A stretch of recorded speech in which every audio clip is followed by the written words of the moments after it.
Panginoon, kaawaan kami. Panginoong Jesucristo, ikaw ay nagbibigay buhay. Kristo, kaawaan kami. Kristo, kaawaan kami. Panginoong Jesus, ikaw ang mabuting pastor ng kalinga sa iyong tawag. Panginoon, kaawaan. Panginoon, kaawaan kami. Kaawaan tayo ng pagpapalirang Diyos, kaawaan tayo sa ating mga kasalanan, at magpapayan tayo hanggang sa buhay. Amen. Pumapuri sa Diyos sa kinitaas.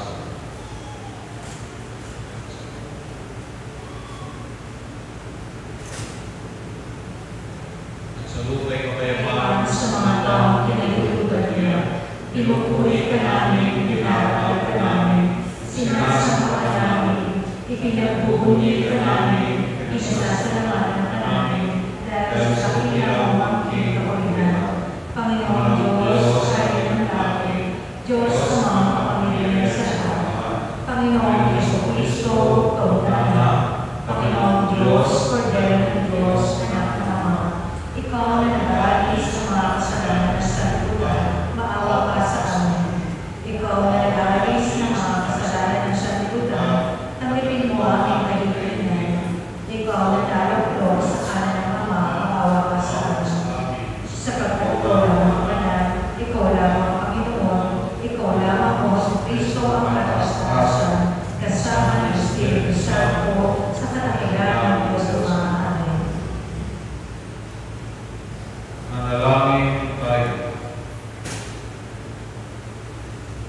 Mga naming kapamilya, lagi akong mag-alala ang inyong sambayanan sa pagkakaroon ng bagong kalooban upang sa katakilang dulot ng pag-aanyan sa iyong mga tao. Ang araw ng pagkabuhay ay maging pag-asa sa pagdiriwang sa pamamagitan ng Jesucristo kasama ng Espiritu Santo mga pastor. Amen. Magsipo ang lahat. Sa unang pagbasa, Mahigpit namin ipinagbabawal sa inyo ang pangangaral sa pangalan ng Jesus na iyan, wika niya. Ngunit tingnan ninyo ang inyong ginawa. Lagayan na sa Jerusalem ang inyong aral, at itikman ninyo kaming panagulin sa pagkamatay ng taong iyan. Ngunit sumagot si Pedro at ang ibang mga apostol, ang Diyos ang dapat namin sundin, hindi ang tao. Ang Diyos ang ating ninuno, ang muling bumuhay kay Jesus, na pinakay ninyo at inyong ipagitay sa krus. Iniakyat siya ng Diyos sa kanyang kanan bilang tagapanguna at tagapagligtas, upang bigyan ng pagkakataon ang mga Israelita na magsisi, tumalikod sa kanilang mga kasalanan, at sa gayon, sila ay katawarin.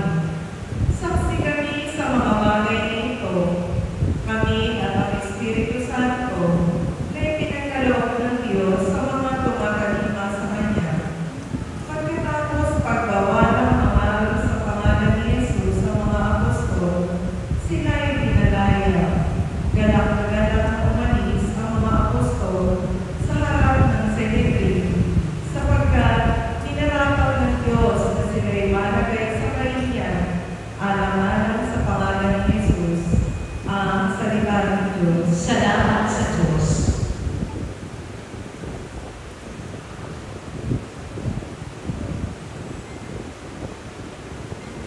Sa ating puhunan, puunin sa amin nagligtas ang dangal mo'y sa aking galang. Poon sa aking nagligtas, ang dangal mo'y aking dala. O Panginoon ko, sa iyong ginawa, kita'y pinupuri, ako'y iniligtas. Kaya ang kaaway ay hindi nakuhang maawang galang.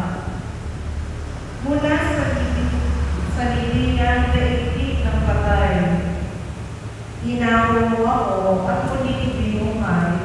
Ako na kasama nila, napabaon sa kalaliman. Poon sa aking nagligtas, ang dangal mo'y aking dala.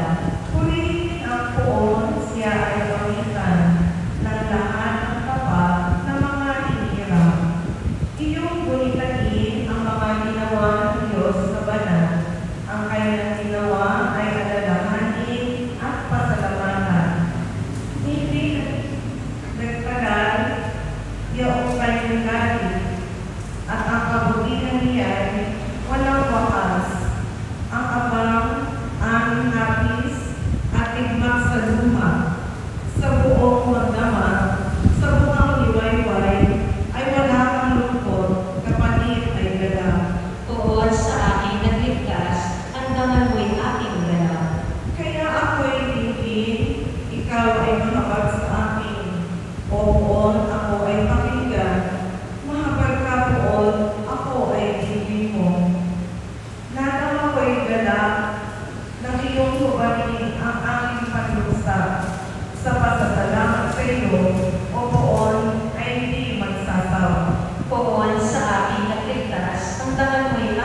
po ang lahat.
Ganito ang pakyayan.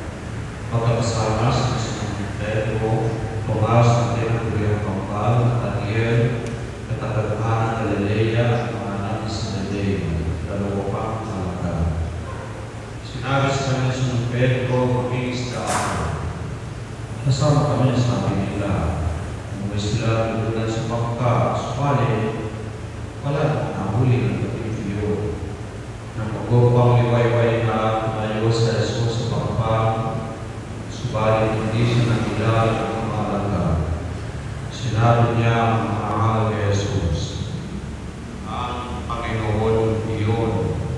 Ang marinig ito sa Pedro, siya ang suot ng damit, sapagkat siya, kaya siya'y tumalong sa tubig. Ang kasama niya mga halaga ay sumalit sa pangpang, sakay ng muling pangka, hilahilan ng lampat at puno ng isda. Hindi sila gaano palaiwan sa pangka, mga siya ng pumer o gawin. Pagkaon nila sa pangka, ay nakakita sila roon ng mga bata na may isda at kailan.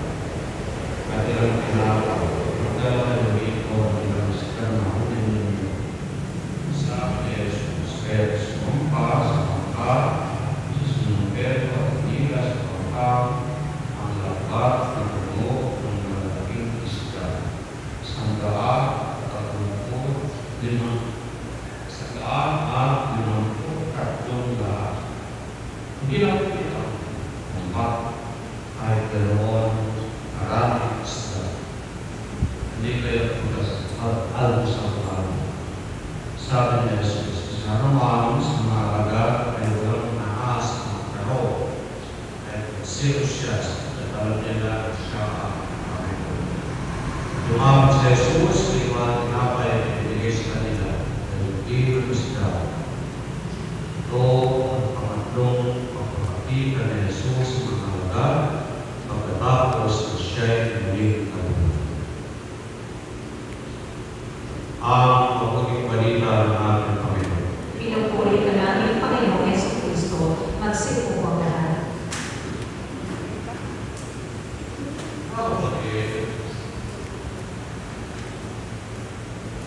Sa una ay hindi nakilala ang mga alagad ng ating Panginoong Jesucristo sa kanyang tatlong pagpapakita sa kanyang muling pagkabuhay.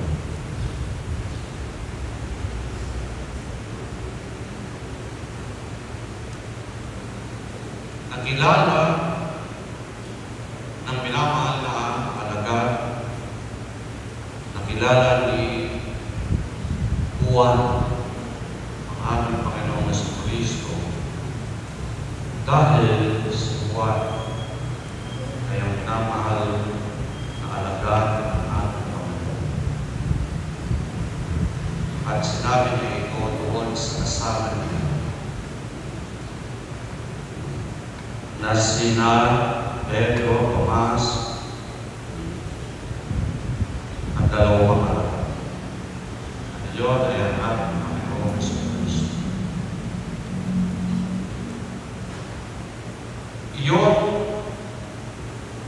ang katawan ng ating Panginoong Jesucristo sa kaganapan ng kanyang pagdalos.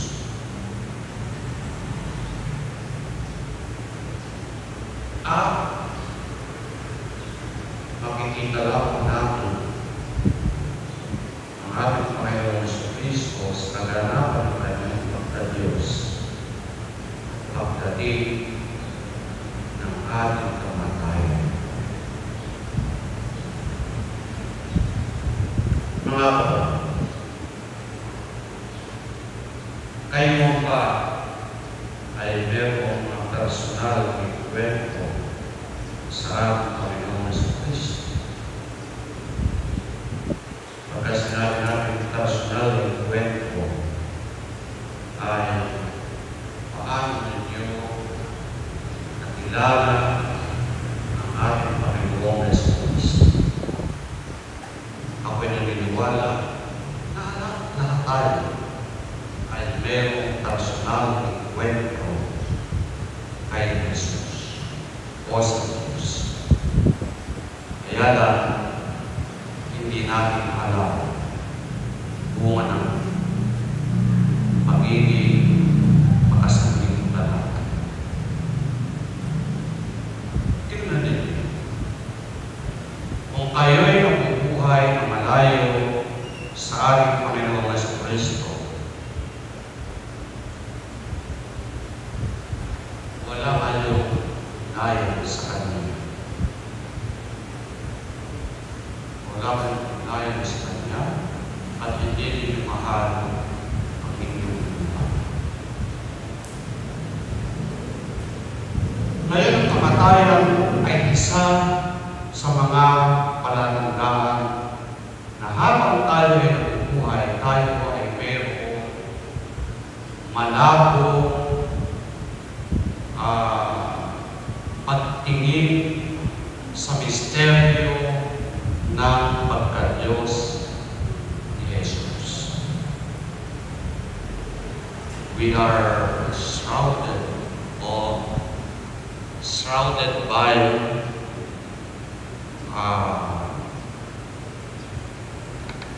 imperfections, shrouded by mystery. Kaya yung mga alagad, hindi nila kilala yung una, ang ating Panginoon Jesucristo. Kilala lamang nila nung iyon ay sabihin, hindi buwan ang Panginoon. Dahil masyado ang kanya ay nalaman ang kanyang ugnayan kay Kristo sapagkat siya pinamahal na alagad ng ating Panginoon.